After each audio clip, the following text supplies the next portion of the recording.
முக்கியமா சார் ராமன் கோ வந்து டன்னேஜ் கொடுத்தாதான் பில்லு அப்படிங்கிற ஒரு ஸ்கீம் இருக்கு. அது வந்து பேப்பர்ல இருக்கும் சார்.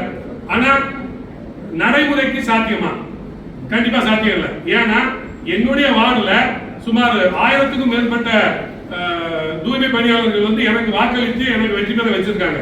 ஸோ அவங்களுக்காக குரல் கொடுக்க வேண்டிய கட்டாயத்தில் நான் இருக்கேன். நீங்க டன்னேஜ் கேட்க கம்பெனிக்காரங்க அந்த சூப்பர்வைசர் மேனேஜர்கிட்ட பிரஷர் கொடுத்தாங்க. மேனேஜர் வந்து அந்த தூய்மை பணியாளர்களுக்கு பிரஷர் கொடுத்தாங்க. தூய்மை பணியாளர்களுடைய வாழ்வாதாரம் முக்கியம், அவங்களுக்கு பாதுகாப்பு முக்கியம் என்பதை கருத்தில் கொண்டு நீங்க டன்னேஜ் எந்த விதத்துல கொடுக்குறீங்கன்னு எனக்கு தெரியல சார். ஒரு இடத்துல குப்பை கிடந்துச்சுன்னா நான் ஃபைன் போடுவேன், நான் பில்லை குறைப்பேன், ராமன் கோக்கு பில் கொடுக்க மாட்டேன்னு சொன்னீங்கன்னா அது வேற. நீ டன்னேஜ் கொடு அப்படின்னு சொன்னீங்கன்னா என்னுடைய வேண்டுகோள், பண்டிகை காலங்கள் வருது, பண்டிகை காலத்துக்கு அடுத்த ஒரு வாரம் குப்பைகள் அதிகமாக வரும். அப்ப டன்னேஜ் கூட வந்துச்சுன்னா நீங்க அந்த கம்பெனிக்கு கூட பில் கொடுப்பீங்களா? கண்டிப்பா அப்படி இருக்காது. நான் என்ன சொல்ல வரேன் சார், ஒரு இடத்துல குப்பை இருக்கக்கூடாது.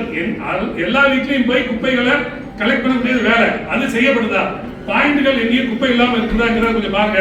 டன்னேஜ் மட்டுமே வச்சு நீங்க சில நிர்பந்தங்கள் வைக்கிறதுனால எங்களுக்கு வாக்களித்த எங்க தூய்மை பணியாளர்கள் வந்து பாதிக்கப்படுறாங்க. கண்டிப்பா எதிர்காலத்தில் அதை மாற்றணும் சார்.